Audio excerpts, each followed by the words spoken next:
বন্ধুরা একটা দৃশ্য দেখেন আপনারা, বাবা রক্তদান করছেন, মেয়ে একদম বাবাকে জড়িয়ে আছে।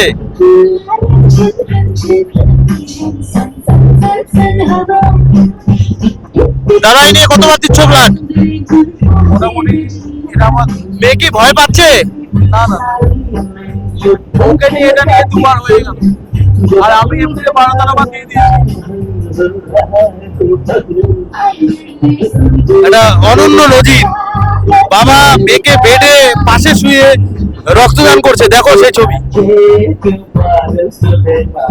আর এদিকে এদিকে অন্যান্য প্রোগ্রাম চলছে, রক্তদান শিবির চলছে।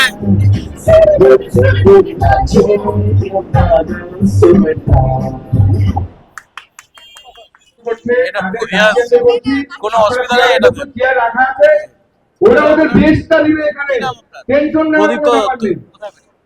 আমার বাড়ি বহরমপুর মুর্শিদাবাদ। এখানে কোথায় কাজ করে? এখানে আমি টেলিকমে আছি সার্ভিসে।